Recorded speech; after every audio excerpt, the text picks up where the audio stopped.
इस समय संसार के प्राय सभी लोग पुण्य और पाप के भेद को भूल गए हैं। वो पाप को ही पुण्य समझ रहे हैं। पुण्य कर्मों से मनुष्य दूर निकलता जा रहा है। धन ही सब कुछ है। स्वार्थ पड़ता, धन कमाने की होड़, चाहे कैसे भी उल्टे सीधे तरीकों से कमा के अति धनवान बन जाएं। यह आकांक्षाएं मनुष्य को पाप मार्ग पर प्रवृत्त कर रही हैं। धन काम नहीं आएगा, काम आएंगे पुण्य कर्म, काम आएंगी हमारी ईश्वरीय सेवाओं में जो हमने सहयोग दिया है, काम आएगी हमारी स्थिति। जो धन को महत्व दे रहे हैं वो खाली रह जाएंगे। 2 लाइन लगने वाली हैं, लगी हुई हैं, एक लेने वालों की, एक देने वालों की। पूछ लें आप अपने से, आप लेने वालों में हैं या देने वालों में हैं? लेने वालों के घड़े खाली रखे हैं, बड़ी बड़ी टोकरियां रखी हैं, वो खाली हैं। देने वालों की टोकरियां भरी हैं। लेकिन देने वालों को देने के बाद यदि कुछ सूक्ष्म संकल्प लेने का आ जाए, ज्ञानी आत्माएं जानती हैं क्या लेना चाहता है मनुष्य। एप्रिसिएशन हो, नाम हो, लोग मेरी महिमा करें कि बड़े दानी हैं, तो टोकरे आधी खाली हो जाते हैं तुरंत। इसलिए हमें दाता के बच्चों को दाता बनना है। गीता ज्ञान जो रियली बहुत सुंदर था, भगवान ने मनुष्य मात्र के लिए ये ज्ञान दिया था, परंतु लोप हो गया है। अब भी लोप हो गया। 4 अध्याय के पहले श्लोक में है ना, मैंने सूर्य को दिया था, उसने अपने पुत्र मनु को दिया, इक्ष्वाकु को दिया, राजाओं तक पहुंचा, फिर ये लोप हो गया है। अब भी ये गीता ज्ञान लोप हो गया है। नई पीढ़ी का तो इन चीजों से कोई लेना देना ही नहीं है। और जो पुरानी पीढ़ी है या जो विद्वान पंडित हैं, वो गीता के मर्म को नहीं समझ सकते, और जो समझते हैं वो फॉलो नहीं कर सकते, क्योंकि पाप का गंदा नाला चारों ओर बह रहा है। भगवान से लोग दूर होते जा रहे हैं। जिन्होंने उसको पहचाना था, अब देखो वो आया पुनः गीता ज्ञान देने के लिए। जिन्होंने पहचाना वो भी ढीले हो गए, समझ नहीं पाए समय की गति को। कई लोग ढीले होकर पीछे हट गए। कल किसी का प्रश्न था कि मुझे संशय आ रहा है, मैंने ठीक मार्ग चुना या नहीं चुना। मैंने कहा गलत मार्ग चुना तो वापस चले जाओ, कलयुग के मार्ग पे कौन रोक रहा है तुम्हें। देखो, सत्य मार्ग जिससे सुख मिलता है, जिससे मंजिल दिखाई देती है, मार्ग दिखाई देता है, प्रकाश दिखाई देता है, उसमें भी लोगों को संशय आ रहा है। ये बहुत ही, क्या कहूँ मैं, शब्द बोलूं, दुर्भाग्य की निशानी है। हम सभी महान आत्माएं हैं। चलेंगे हम कर्मों की गुह्य गति के बारे में। गीता में भी 3 शब्द आए थे और बाबा ने भी हम सबको रिपीट किए। कर्म, कर्म और विकर्म की गुह्य गति मैं तुम्हें समझाता हूं। कौन से कर्म विकर्म बनते हैं, कौन से पुण्य कर्म बनते हैं, मैं थोड़ी थोड़ी चर्चा करूंगा, क्योंकि आप सभी ज्ञानी आत्माएं हैं, इशारों में समझेंगे। पहली बात, हम बहुत जिम्मेदार आत्माएं हैं, सभी रियलाइज करें। अभ्यास भी करेंगे हम साथ साथ। संकल्प करें, मैं पूर्वज हूं, कल्प वृक्ष की जड़ों में। अति गुह्य महावाक्य सुन ले बाबा का, ध्यान देंगे। तुम महान आत्माएं सर्व धर्मों की आत्माओं के पूर्वज हो। तुम्हारे पुण्य कर्मों का बल सभी धर्मों की आत्माओं को मिलता है। ध्यान दें, कितनी बड़ी जिम्मेदारी है। कर्म हम करेंगे सुंदर सुंदर, बल मिलेगा सारे संसार को। हिंदू, मुस्लिम, सिख, ईसाई, बुद्धिस्ट सबको बल मिलेगा। इसलिए तुम्हें उन श्रेष्ठ कर्मों का फल भी पदम गुना मिलता है। ये कर्मों की सबसे गुह्य गति, ये पुण्य कर्मों की गुह्य गति, हमारे पुण्य कर्मों का कितना महत्व है संसार के लिए। इसलिए योगी आत्माएं, पूर्वज आत्माएं, नेक्स्ट टू गॉड जो हैं, वही संसार के लिए वरदान हैं। चले बैठे कुछ देर डीप साइलेंस में और इस सत्य को स्वीकार कर लें। मैं महान आत्मा, पूज्य आत्मा, पूर्वज हूं, नेक्स्ट टू गॉड।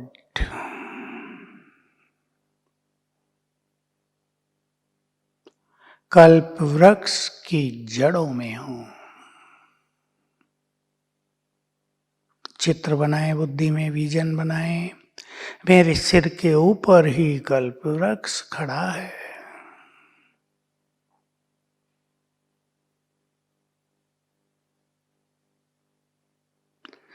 मेरे एक एक संकल्प का फ्लो सारे कल्प वृक्ष को जाता है। मेरी प्योरिटी कल्प वृक्ष को सींचती है। मेरी शक्तियां पत्ते पत्ते को शक्ति प्रदान करती है। देखें, अब मुझसे वाइब्रेशंस फैल रहे हैं ऊपर भी, चारों ओर पूरे कल्प वृक्ष में फैल रहे हैं।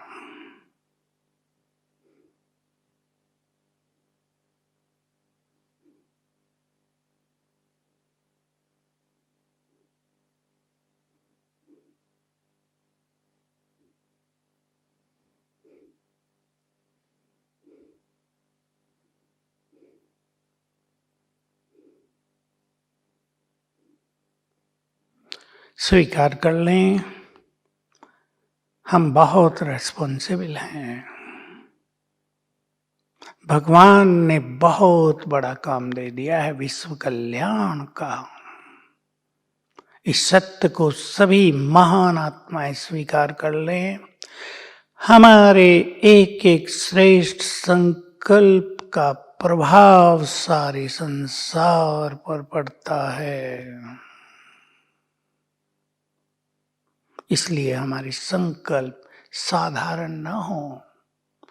साधारण संकल्पों का प्रभाव साधारण होगा। हमें इस संसार से काम अग्नि को बुझाना है। काम की आग चारों ओर जल रही है, सुनामी आई हुई है। संसार के 95% लोग काम अग्नि में जलते जा रहे हैं। हमें शीतल जल के छींटे डालकर इस अग्नि को बुझाना है। काम महाशत्रु है। काम ही सबसे बड़ा पाप है। काम सभी पापों का मूल है। ये केवल भगवान बोल सकते हैं। संसार के लोगों ने तो क्या कर दिया?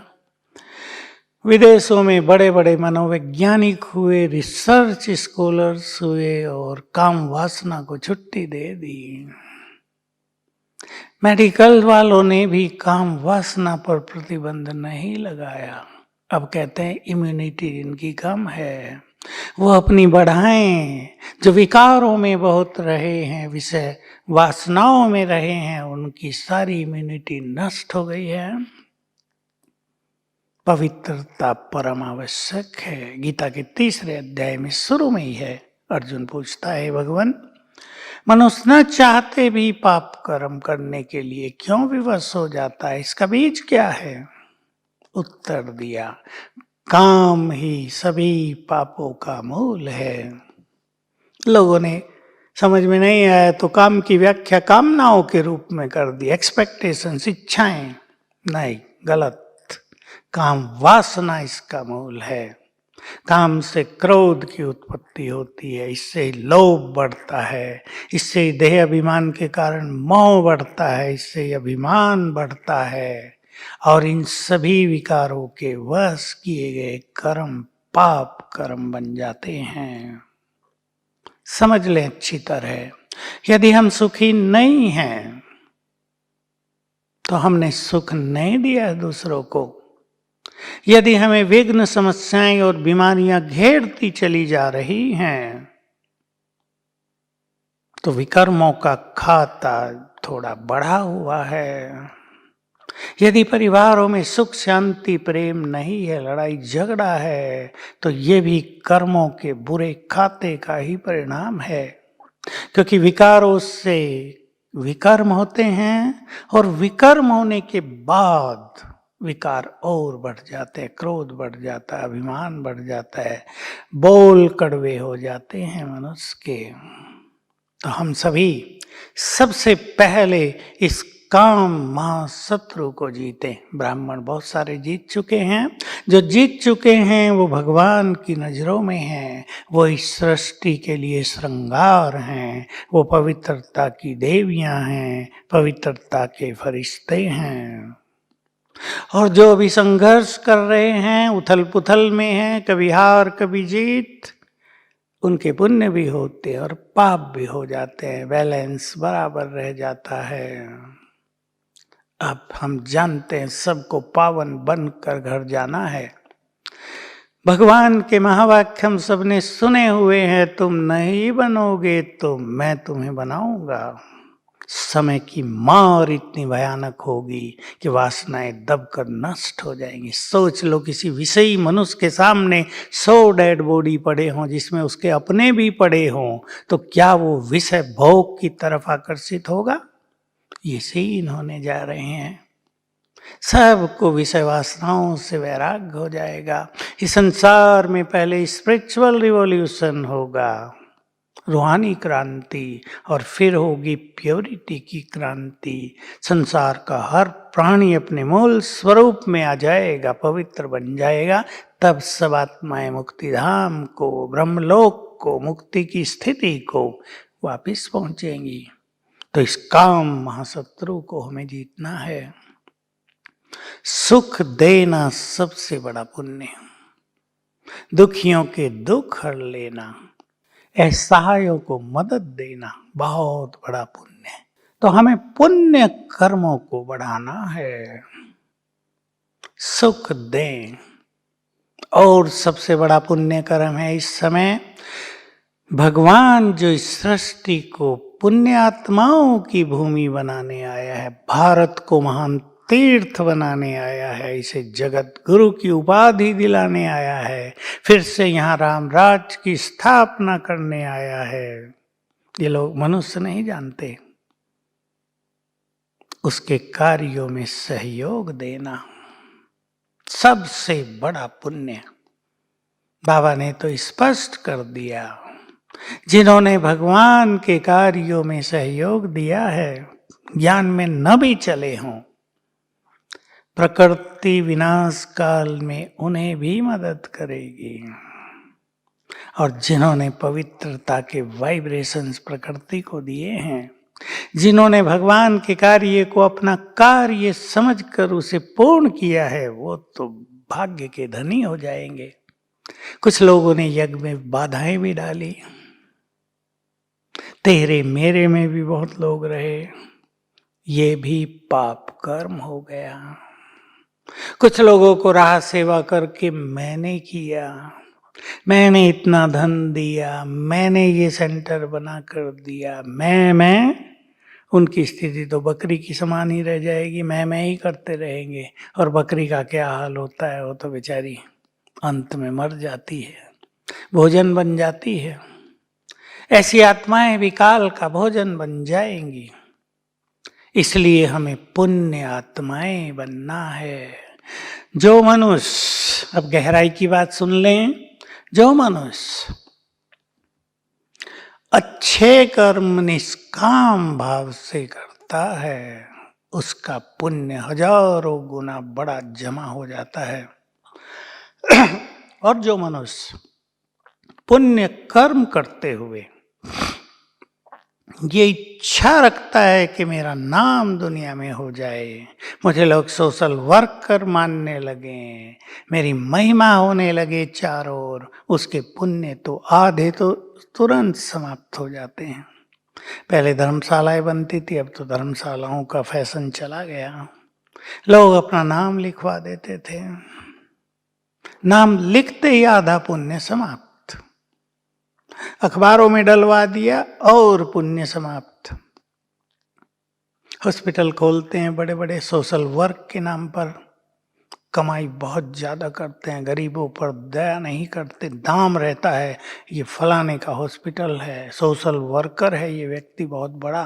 कॉलेज खोलते हैं, बड़ी बड़ी फीस ले रहे हैं, माने जाते हैं ये बहुत बड़े सोशल वर्कर हैं। बिल्कुल नहीं, मनी वर्कर हैं, वो तो मनी मेकर हैं। ये पुण्य नहीं कहलाते। जो गरीबों पर दया न करे, जो असहायों की सहायता न करे, वो पुण्य आत्मा बिल्कुल नहीं, वो भगवान की नजरों में बिल्कुल नहीं रहता। निष्काम भाव, जिससे श्रीमद् भगवत गीता भरी पड़ी है, और बाबा ने भी अपने अव्यक्त महावाक्यों में बहुत ज्यादा चर्चा की है। मैं और मेरे का त्याग, नाम मान शान, इच्छाओं का त्याग, कामनाओं का त्याग, निष्काम भाव से कर्म करना, हम सब उनको जानते हैं। हम निष्काम हो जाएं। जिन लोगों के बीच तेरा मेरा बहुत है, वो निष्काम नहीं है, उनको कामनाएं हैं, कामनाओं में ही उनका पुण्य समाप्त हो जाता है। बाबा ने बहुत अच्छी बात कही है, संगम युग प्रत्यक्ष फल देने वाला है। सुन ले इसका विस्तार। एक व्यक्ति सोचता है यज्ञ में मुझे पद मिल जाए, मेरा नाम हो जाए, वो उसको जरूर मिलेगा, क्योंकि वो भी यज्ञ सेवा में है, पुण्य आत्मा है। लेकिन उसके शेष पुण्य समाप्त हो जाएंगे। एक दूसरी महान आत्मा है, वो सोच रही है मैं सबको सुख दूं, सेवा करूं, मुझे कोई ना जाने, ये बाबा का कार्य है, मैं गुप्त रह के सब काम करूं। ऐसी आत्माएं महान योगी बन जाती हैं। उनके पुण्य बहुत जमा हो जाते हैं, भगवान भी उन पर राजी रहता है। श्रेष्ठ कर्म किए और प्रभु अर्पण कर दिए, ये कला जिन्होंने सीख ली है, वो कर्म बंधन से मुक्त रह जाते हैं, वो कर्मातीत अवस्था की ओर चलते हैं। छोटी छोटी बातें भी जान लें सभी, इसमें भी संसार उलझा हुआ है। दूसरे को डिस्टर्ब कर देना, दूसरे की खुशी छीन लेना, किसी को योग ही न करने देना, अच्छा पुरुषार्थ ही न करने देना, महापाप।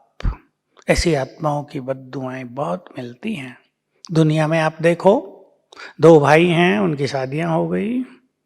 अब एक की पत्नी क्या चाहती है, दूसरे की भी सारी संपत्ति मुझे मिल जाए, वो ऐसी चाल चलवाती है, भाई भाई झगड़ने लगते हैं, दूसरे की संपत्ति पे अधिकार कर लेते हैं, तंत्र मंत्र की शक्ति से दूसरे का सब कुछ नष्ट करना चाहते हैं, कर देते हैं। महापाप।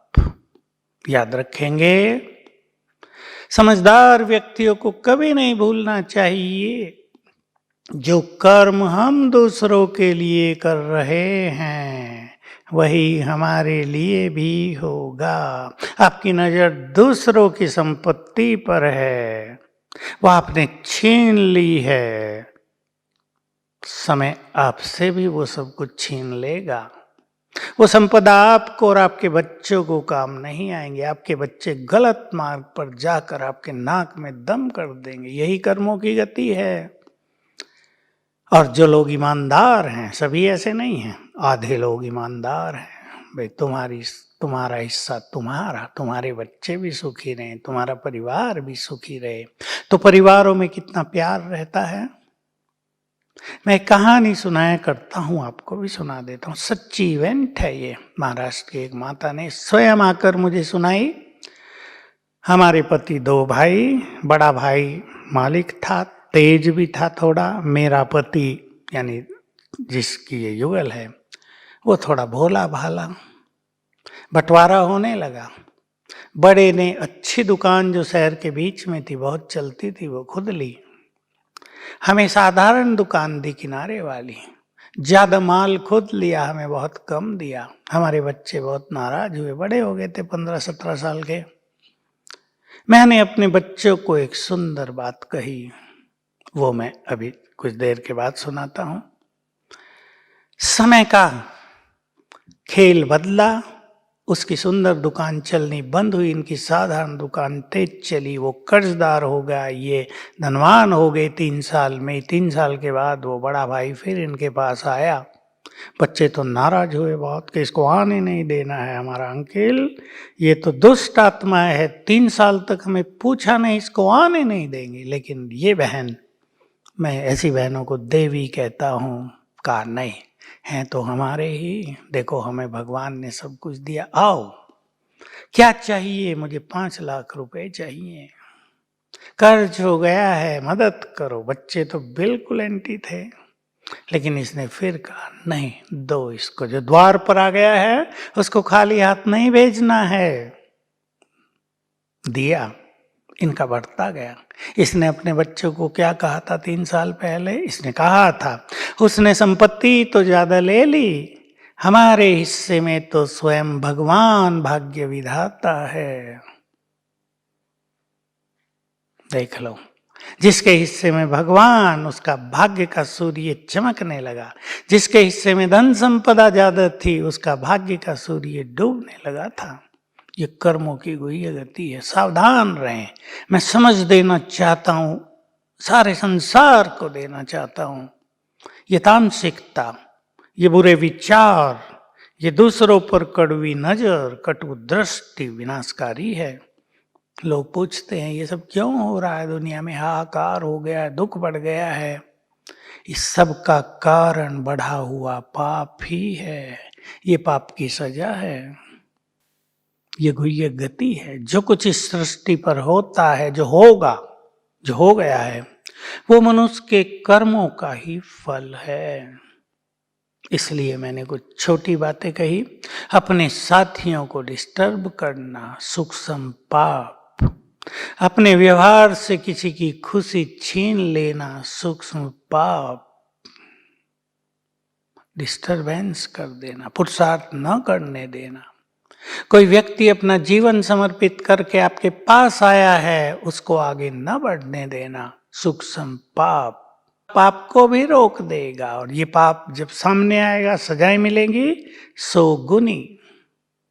इसलिए ऐसे सूक्ष्म पाप कर्मों से सभी बचेंगे। चलें फिर से हम कुछ अभ्यास कर लेते हैं। अब बैठेंगे सभी ग्लोब के ऊपर।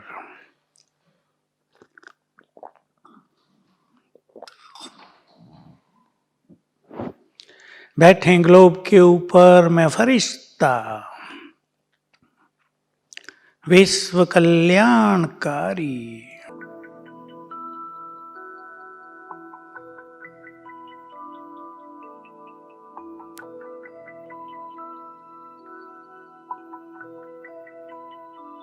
संकल्प करें ये परमात्म शक्तियां सभी के दुख दूर करें, सभी सुखी हों।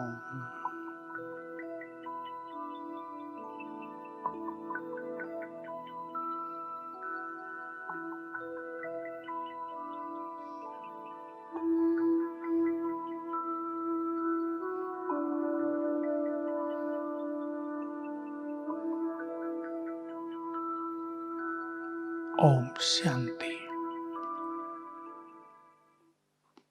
पुण्य कर्म, हमें ज्ञान गंगा में स्नान करते रहना है। 2 बातें पुनः आपके सामने। हमारी शुभ भावनाएं बहुत बड़ा पुण्य है। हम इष्ट देव देवियां हैं। हमारी शुभ भावनाएं दूसरों का कल्याण करेंगी। किसी को उनके विघ्नों से मुक्त कर देना, किसी को बीमारियों से मुक्त होने का अलौकिक मार्ग दिखा देना, किसी को भगवान से मिला देना, किसी को सत्य ज्ञान दे देना, ये बहुत बड़े पुण्य हैं। सबसे बड़े कहें, पवित्रता इनमें ऐड कर लें। सबसे बड़ा पुण्य, जो पवित्र हैं वो पुण्य आत्माएं हैं। आपके घर में एक कन्या है या कुमार है, वो पवित्र जीवन जीना चाहते हैं, उनके अंदर प्योरिटी के संस्कार हैं, लेकिन आप लोक लाजवश या ये सोचकर कौन इन्हें जीवन भर संभालेगा, मेरे मरने के बाद इनका क्या होगा, उनको शादी करा देते हैं, वो वहाँ दुखी रहती है, डिवोर्स होता है, पवित्रता हो जाती है, वो दुखी होती है। सोच लें इसको पाप कहेंगे या पुण्य। जो पवित्रता का मार्ग अपनाना चाहते हैं वो देवकुल की आत्माएं हैं, उनके अंदर देवत्व है। मैं सभी भाई बहनों से कहूँगा, अपने बच्चों को जितना प्योरिटी के मार्ग पर अग्रसर करें उतना अच्छा। माताएं अपने अपने घरों में प्योर वाइब्रेशंस फैलाएं, सात्विक और पवित्र भोजन की परंपरा को चालू करें। आजकल मांसाहार, नॉन वेज फैशन बन गया है, महापाप है। सोच लो, जिसको मार कर आप खा रहे हैं, भले आपने न मारा हो, जिसको आप खा रहे हैं वो भी जीव प्राणी था, आपका भी यही हाल होने वाला है। ये कर्म गति है ही ऐसी, जैसा हम दूसरों से करते हैं वैसा ही हमसे भी होता है। ये बात कोई और आपको नहीं कहेगा, लोग तो कहेंगे सभी खा रहे हैं, हम भी खाएं तो क्या है। लेकिन पुण्य आत्माओं का भोजन बहुत सात्विक, बहुत पवित्र होना है। जो ज्ञान वाली माताएं हैं, मैं उन्हें कहूँगा बहुत पवित्र भोजन बनाएं। केवल सात्विक आहार नहीं, उसमें योग के और अलौकिक प्यार के वाइब्रेशंस भर दें, भगवान को भोग लगे उसका ऐसा भोजन हो, तब आपके घर में बहुत शुद्ध वाइब्रेशंस हो जाएंगे, सब पुण्य कर्मों की ओर चलेंगे। युवा वर्ग को मैं कहना चाहता हूं, अनेक युवक, बहुत सारे युवक तो अपनी पढ़ाई पर बहुत ध्यान देते हैं, अपने कैरियर को सुंदर बनाने के लिए अपने को डेडिकेट किए रखते हैं, लेकिन बहुत सारे युवक बुरे संग में आकर अपने जीवन को नष्ट कर रहे हैं, व्यसनों में, ड्रग्स में, और इसको जीवन मान रहे हैं। ये जीवन नहीं है, ये विषैला मार्ग है। ये आपको समझ लेना चाहिए, सांप आपको डस रहे हैं निरंतर, आपका जीवन जहरीला होता जा रहा है। ईश्वरीय मार्ग पर चलना सीखो, भगवान के बच्चे हो, पहचानो अपने को, हम पवित्र आत्माएं हैं, भगवान की पवित्र संतान हैं। हमें बुरे कर्मों में प्रवृत्त होना ये शोभा नहीं देता। रोज सवेरे उठकर अपने को याद दिलाया करेंगे, मैं पुण्य आत्मा हूँ, मैं अपने घर की इष्ट देवी हूँ, मैं इस सृष्टि पर एक महान आत्मा हूँ, पुण्य कर्म मैं करूँगा, मैं करूँगी, मुझे देखकर अनेक लोग करेंगे। हम जिम्मेदार आत्माएं हैं, जहाँ से हमने शुरू किया था, हम पूर्वज हैं, विश्व कल्याणकारी हैं। हमारे कर्मों को संसार फॉलो भी करता है, न केवल कर्मों का प्रभाव पड़ता है दूसरों पर, लेकिन हमारे पुण्य कर्मों को लोग फॉलो भी करते हैं। इसलिए आप अपने घर में ऐसी सुख शांति बना दें, प्यार की गंगा बहा दें, खुशियों से भरपूर कर दें अपने घर को। आपके परिवार को देखकर अनेक लोग वैसा ही जीवन जीना सीख जाएं। टेंशन में तो बहुत लोग रहते हैं, समस्याएं बहुत हैं, टेंशन की हवा तो तेज बह रही है संसार में, परंतु टेंशन की दुनिया में रहते भी हम स्ट्रेस फ्री रह सकें, सहज जीवन जीना सीख लें। ये ईश्वरीय ज्ञान का प्रूफ हमें संसार को देना है, दिखाना है। तो हम पुण्य आत्माएं अपने जीवन को पुण्यों का भंडार बनाएं। आगे चलकर सुन ले महान आत्माएं सभी, आगे चलकर हमें दूसरों को विघ्नों से, बीमारियों से मुक्त करने के लिए अपने पुण्यों का भी दान करना पड़ेगा। पुण्य दान, महादान करेंगे तो वही जिनके पास ये भंडार भरपूर होगा। युधिष्ठिर की कहानी आपने सुनी होगी। स्वर्ग यात्रा के अंत में जब वो नरक में पहुंचे 5 मिनट के लिए, नरकवासी सुखी हो गए। 5 मिनट के बाद जब वो जाने लगे, नरकवासी पुकारने लगे, हमें छोड़कर न जाओ, आप पुण्य आत्मा के यहाँ रहने से हमारे दुख दर्द समाप्त हो गए हैं। देवदूतों ने कहा, महाराज चलो, इंद्र आपका इंतजार कर रहे हैं। युधिष्ठिर ने कहा, पर मैं तो सम्राट रहा हूं, अभी ये सब दुखी हैं, मुझे तो इनका दुख दूर करना है। देवदूतों ने कहा, पर आपका तो नरक का 5 मिनट का समय पूरा हो गया, अब तो आपको जाना ही होगा। कहा, तो मैं इनके लिए क्या कर सकता हूं? कहा, इनको अपने सारे पुण्य दान कर दो। युधिष्ठिर ने कहा, तथास्तु। सारे पुण्य नरकवासियों को दान कर दिए, नरकवासी सुखी हो गए। देवदूतों ने कहा, चलो महाराज।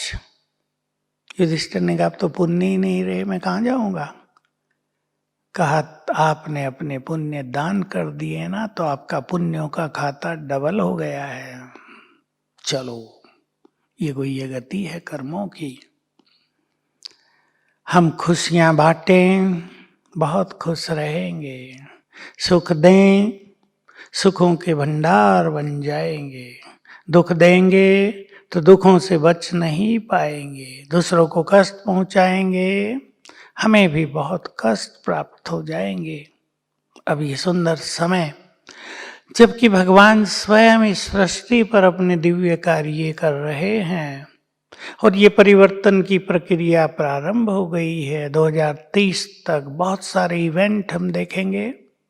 ये युग बदलेगा, प्रकृति बदलेगी, बाबा के बच्चों की जय जयकार भी होगी, सभी बाबा को पहचानेंगे, सभी का नाता उससे जुड़ेगा।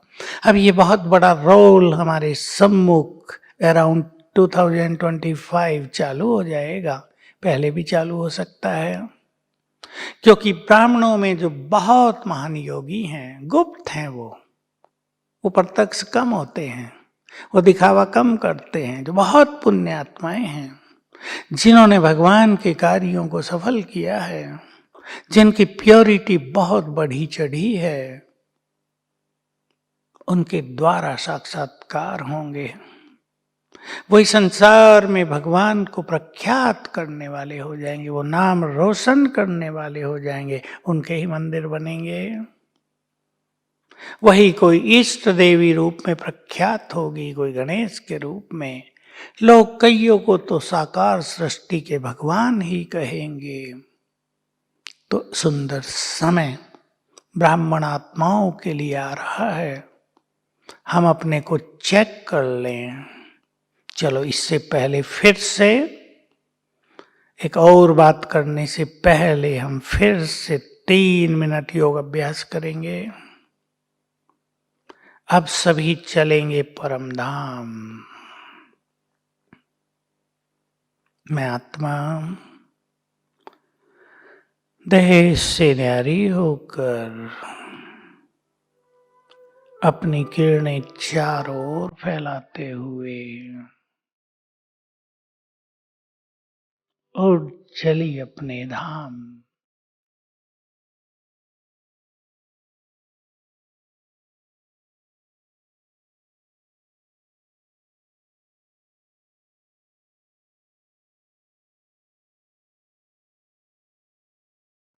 पहुंच गई परम धाम में।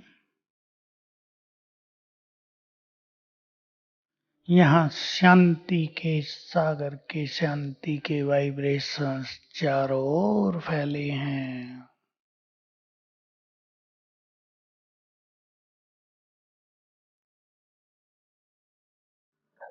मैं इन वाइब्रेशंस को ग्रहण कर रही हूं।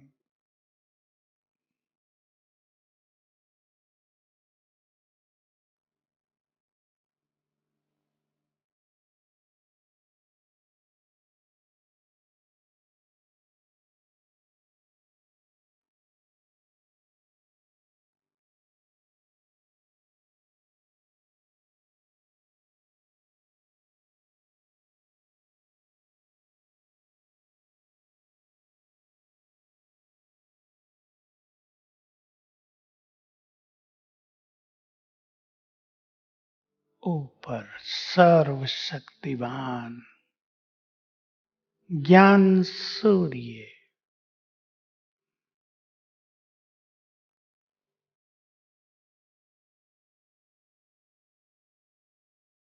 उनकी शक्तियां ज्ञान सूर्य की किरणें मुझ पर पड़ रही हैं।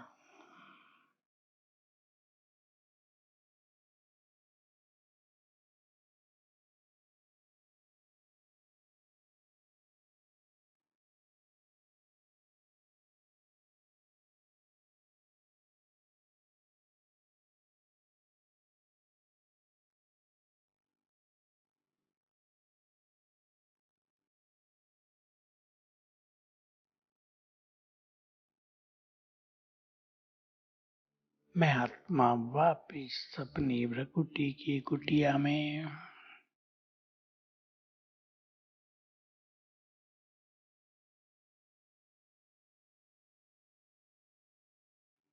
ओम शांति। कर्मों की सूक्ष्म गति पर थोड़ी सी चर्चा कर लें 10 मिनट। मन यदि व्यर्थ संकल्पों में है, मन यदि प्योर संकल्पों में है, तो आत्मा की शक्तियां नष्ट होती रहती हैं। चारों ओर निगेटिव एनर्जी फैलती रहती है। ये अति सूक्ष्म पाप। और जो महान योगी इस संसार को अपने पवित्र वाइब्रेशंस देकर चारों ओर के वायुमंडल को शुद्ध करते हैं, चार्ज करते हैं, वो सबसे बड़ी पुण्यात्माएं, भगवान के बहुत बहुत सहयोगी। आप सोचेंगे व्यर्थ संकल्प तो चलते ही रहते हैं मन में, कम करते चलें, परेशान होने की जरूरत नहीं, कम करते चलें।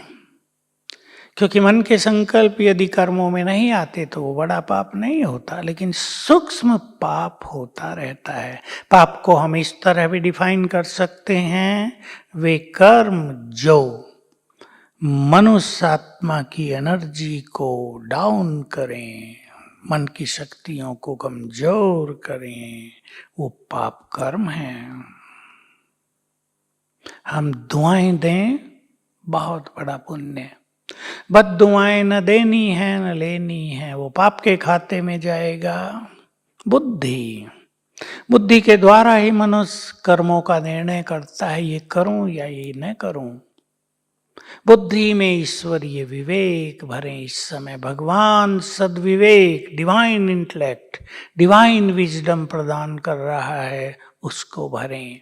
ये हमारी बुद्धि सोने का बर्तन है, कईयों ने इसको डस्टबिन बना दिया है। वो लोग बुद्धिमान नहीं हैं जिन्होंने इस सोने के बर्तन को डस्टबिन बना दिया। इसे हमें स्वर्णिम पात्र ही बनाकर रखना है, जिसमें वरदान भरे जा सकें, जिसमें प्योरिटी, ईश्वरीय शक्तियां, ईश्वरीय खजाने भरे जा सकें। बहुत बड़े पुण्य होंगे इनके द्वारा आने वाले समय में। आने वाले समय की कल्पना बहुत लोगों को नहीं है, अनेक ब्राह्मणों को भी नहीं है। अनेक ब्राह्मण तो अपनी उलझनों में उलझे हुए हैं। हमारे महान कर्तव्य हमें बुला रहे हैं, उसके लिए तैयार करें अपने को। जो महान योगी हैं, जो अच्छे चिंतक हैं, वो अपने को तैयार करें, सब उलझनों से मुक्त करके व्यर्थ से मुक्त करके महान कर्तव्य पूर्ण करने के लिए अपने को तैयार करें। मैं बाबा का एक बहुत गहरा महावाक्य सुना दूं, वो सबके लिए तो नहीं है, कुछ महान योगियों के लिए ही है वो। सबको तो बाबा कहते हैं मैं तुम्हें घर ले जाने के लिए आया हूं, और हम जानते हैं हम सबको घर जाना है। पर कुछ आत्माओं का काम इससे बड़ा होगा। सुन ले ध्यान से। तुमने जब तक ब्राह्मणपन के कर्तव्य पूरे नहीं किए, तुम घर वापस जा नहीं सकोगे। ये कुछ महान आत्माओं को कहा है भगवान ने। अगर आप इसको स्वीकार करते हैं तो उन महान कर्तव्यों के लिए अपने को तैयार करें। वो हमारा आह्वान कर रहे हैं। जो श्रेष्ठ ज्ञानी है वो समझ सकते हैं कैसा समय आने वाला है। न केवल हमें अपनी स्थिति को अचल अडोल साक्षी रखना होगा, लेकिन देना होगा बहुत कुछ दूसरों को। साक्षी रहने से काम नहीं चलेगा, तब हम दाता बन जाएंगे। आगे बढ़ें। दृष्टि से भी पुण्य और पाप होते हैं। कुदृष्टि रखना, दैहिक दृष्टि रखना ये पाप, आत्मिक दृष्टि रखना ये पुण्य है। आत्मिक दृष्टि जब हम दूसरों पर रखते हैं तो हमारे गुड वाइब्रेशंस उनको जाते हैं। जिस स्मृति में हम होंगे वही वाइब्रेशंस दूसरों को जाने लगेंगे। बड़ा पुण्य होगा। आत्माओं को राहत मिलेगी, शांति, सुख, पवित्रता, शक्तियां मिलेगी दृष्टि से। और दैहिक दृष्टि होगी, कुदृष्टि होगी, पाप होता रहेगा, क्योंकि मन विचलित होगा, कुछ ना कुछ गलत काम हो जाएगा। आज कितने गलत काम हो रहे कुदृष्टि से। रेप के केसेस से देश बदनाम होता रहता है, लेकिन करने वाले युवक हैं जो मानते नहीं, क्योंकि उनकी बुद्धि मलिन हो गई है। वो काम वासना के अधीन हो गए हैं। कानून भी ढीले डाले हैं। अगर कानून सख्त हो तो इस पे जल्दी लगाम लगाया जा सकता है। हमारी माताएं बहनें सुरक्षित हो सकती हैं। हमारा देश तो ऐसा था, रात को भी कोई भी नारी कहीं भी चली जाए सुरक्षित रहती थी, निडर रहती थी, कोई उसकी ओर देख नहीं सकता था। आज तो दूसरा जमाना है। कानों के द्वारा भी पाप होते हैं। अगर हम बुरा बुरा सुनते हैं तो हमारा मन बुराई की ओर चलता है। पर चिंतन सुनना, निंदा करना, ये सब पाप के खाते में आता है। बाकी चोरी करना, झूठ बोलना, ये सब जानते हैं, ये तो मोटी बात है, लेकिन दुनिया में ये सब भी कौन आज मानता है। चोरी तो सब कर रहे हैं। तो इस तरह हम हाथों से, कर्मेंद्रियों से, मन से, बुद्धि से पुण्य कर्म करते चलें। लक्ष्य बना लें, हमें ये ईश्वरीय खजाने अपने अंदर भर लेने हैं। याद दिला देता हूं आपको, आने वाले समय में महान सेवाएं उनके द्वारा ही होंगी जिनके पास सर्व खजाने भरपूर होंगे। सुख शांति का खजाना, खुशी और प्रेम का खजाना, दुआओं का और गुणों का खजाना, शक्तियों का और श्रेष्ठ संकल्पों का खजाना, पुण्य कर्मों का और पवित्रता का खजाना भरपूर करेंगे हम इन सबको। किसी को ये सोचने की जरूरत नहीं आपको बड़े बड़े मकान देने वाले आपके चरणों में डालेंगे, ले लो हमारा, और आप मना करेंगे। अथाह धन संपदा लोग देना चाहेंगे, हम क्या करेंगे उससे। एक दूसरा ही समय आ रहा है, इसलिए किसी की और महान आत्माओं को नहीं देखना है। जो मैं शुरू में कहा था, हम देने वाले हैं, लेने वाले नहीं। देने वाले में भी यदि श्रेष्ठ भावना ना हो तो उसका हमें स्वीकार नहीं करना चाहिए। तो चलें हम पुण्य कर्मों की गंगा बहाएं संसार में। हमारा देश महान देश है, ये पुण्य आत्माओं का देश है, ये महान तीर्थ है, यहाँ समय समय पर बहुत महान आत्माओं ने जन्म लिया है और अब तो भगवान के लाखों महान आत्माएं यहाँ पर उपस्थित हैं। हम सब पवित्रता की, पुण्य कर्मों की, योग की शक्ति से इस भारत को पुनः स्वर्ग भूमि बनाएंगे, महान तीर्थ बनाएंगे, पुण्य आत्माओं की भूमि बनाएंगे। और हम जानते हैं अब विश्व परिवर्तन के बाद देवताओं का यहाँ आगमन हो जाएगा। सुख, शांति, संपदा, पवित्रता, इन सब से ये भारत भूमि भरपूर होने जा रही है। तो आप सभी को बहुत बहुत बधाई। अब अपने महान कर्तव्य करने के लिए सभी तैयार हो जाएं। जो भी बुद्धिमान डेडिकेटेड बाबा के बच्चे हैं, जो महान कार्य करना चाहते हैं, वो अब चारों ओर से अपने को समेट कर श्रेष्ठ योगी और परम पवित्र आत्मा बन जाएं। चलें हम अब अभ्यास के साथ समाप्त करेंगे। मैं फरिश्ता कल्प वृक्ष की जड़ों में ऊपर, ये कल्प वृक्ष उल्टा कल्प वृक्ष है, ऊपर इसकी जड़ें हैं, सबसे ऊपर इसका बीज है निराकार क्रिएटर। मैं फरिश्ता पूर्वज इसकी जड़ों में विराजमान।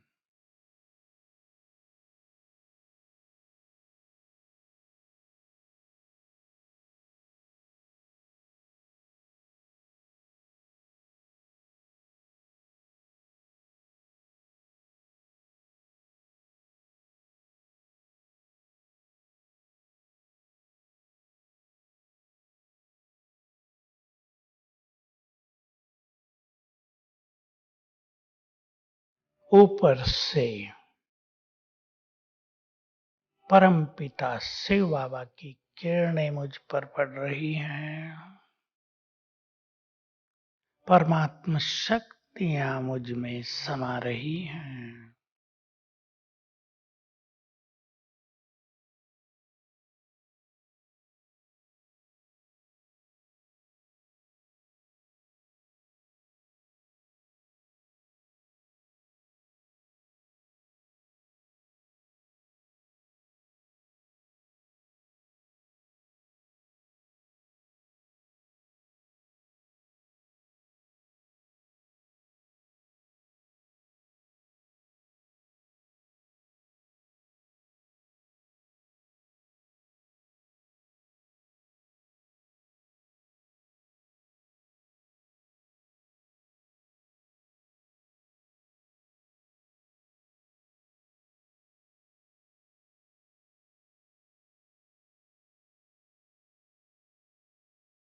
अब ये परमात्मा शक्तियां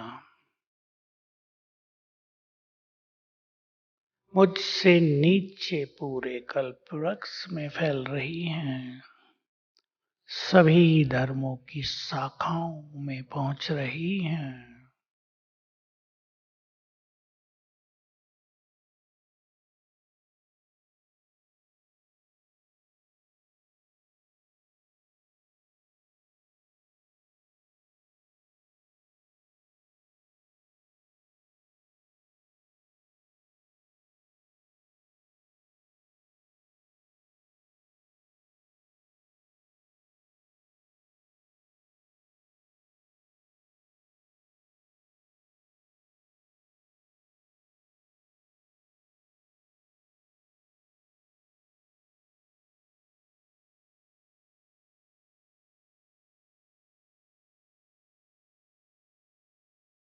बाबा की प्योरिटी मुझ में समाकर पूरे कल्प वृक्ष में फैल रही है।